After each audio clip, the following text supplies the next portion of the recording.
What's going on, you guys? Welcome on back to the channel. Now, the penultimate episode of My Hero Academia Vigilantes just dropped.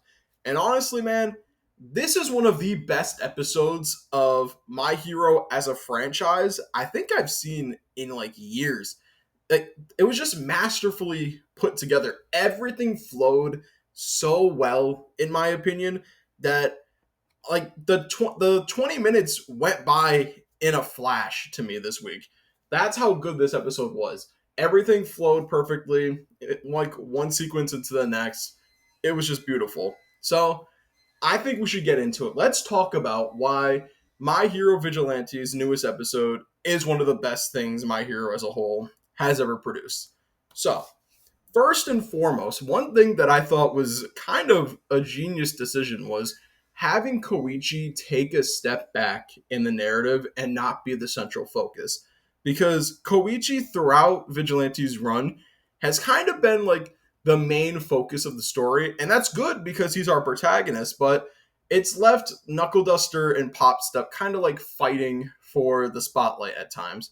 Now that he's taken kind of a step back in his own narrative, Knuckleduster and Popstep are able to shine as a result of that. This is essentially both of their storylines converging into one spot, Narahata. The Maracane Festival. This was where Popstep and Knuckleduster's like two personal stories collided. Popstep, where she's kind of confronting her feelings for Koichi, but also embracing her idol nature and putting on a performance, and Knuckleduster saving his daughter. But first, let's first talk about Popstep's storyline. So, Popstep in this episode, one thing that I didn't clock at first about like her initial performance, I had to like go back and re-listen to it because there was some dialogue going on. What I liked about her like solo performance was that her song is pretty much about her feelings for Koichi and like how he's her hero. That I thought was really good. I was really a fan of that because it shows how much of an influence Koichi is on her life, right? Like Koichi is the one that inspired her to not only become basically a hero, but to perform in general because he saved her life. So he's essentially become the central focus of her material. That was very interesting, and what I really liked about Pop Step's pretty much whole arc is like her confronting her feelings for Koichi and showing how much of an impact he's ultimately had on her life. That was honest. That I love. That's what I thought was really well written. What else, man? Pop Step, like just her group performance as a whole, man. Everything with the FeatherHats was so well produced. If you remember back in My Hero Academia, they kind of had like the school festival. This was kind of that, but dialed up to an 11, in my opinion.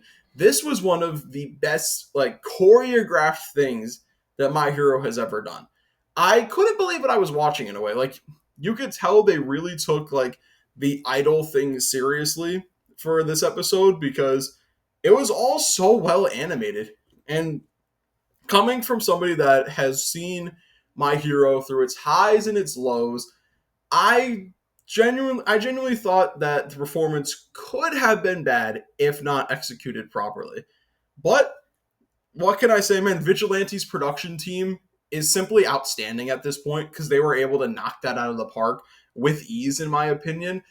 Like it was just so good. I genuinely hope, like after watching this episode, a lot of this team is kind of converted into season 8 because the amount of talent that is in this episode, man, is insane. You can tell just the passion and the love for the source material is truly present in this episode. It's just so good. You don't get stuff like this often. This is one of those special episodes, in my opinion, that you don't see too often these days, where like every animator and all the storyboarders, everybody just loves what they're adapting so much, and they're able to just put out a masterpiece like this. It's honestly beautiful to see, in my opinion. And Pop Stub, as a result of that, is able to shine in her own light, and her storyline is finally able to come to fruition, where she gets over her fear of being in front of like a big stage, and she's able to put on this whole performance for Marukane. I love that, man. That was really cool. Now, moving on to in my opinion, the main event of this episode, man. The main event of this episode is everything that went on with Knuckleduster. Knuckleduster's storyline is quite possibly one of the best things that I've seen in My Hero Academia. It's so well fleshed out, it's so nuanced. I can't get over it. So the beginning of this, we see that as I've pretty much been predicting, Knuckleduster is the father of Tamao, right? We all suspected it, but now it's outright confirmed. This is his daughter, and the reason why she's like this is essentially because of him, right? He was essentially getting in her way of doing what she wanted to do, and because of his own fears, he was getting in her way and in yelling at her, and thus drove her out, and ultimately where she met the initial B user, and this is what's become of her. So Knuckleduster has this own profound sense of guilt over the situation. This is the main reason why he became a vigilante, to right the wrongs of his past, to ultimately get his daughter back. That's why he's doing this, because of his own mistakes in his life when it comes to his daughter. I I love that so much, because Knuckleduster is a character that you can tell has a lot of nuance to him in how it's written. So the fact that his storyline is so deep and so like interpersonal, I just love that so much, man. Like, they cooked with Knuckleduster, bro. They absolutely cooked with him. And what I also like about this is that it connects back to My Hero Academia, because the person who he ultimately gets the the taser gun from and has it like altered from is Giran. Like, he essentially was working with Giran, and I think he was essentially kind of a part of his group for a little bit, right? That's kind of what I got. He was ultimately working with Giran because he was also getting drugs from him. So that's why Knuckleduster, I feel, is so pretty much strong with even without a quirk, because he's working with Giran and getting drugs from him. So and now he's getting help from Giran to ultimately bring his daughter back to him. So that was actually really cool. The fact that Giran's incorporated back into the story like this, and the fact that Knuckleduster was essentially working with him all along. So it makes you wonder, was he a part of like an initial League of Villains or something like that? Like, was he working with them to that extent? Or was he kind of just doing odd jobs for Giran to get drugs and ultimately get these taser guns? That's what I want to know. But enough about the Giran connection. I want to talk about this final confrontation. This final fight between Knuckleduster and his daughter was so well animated. This is probably the best animated fight I've ever seen in My Hero Academia. I read that final clash between them had 40 impact frames.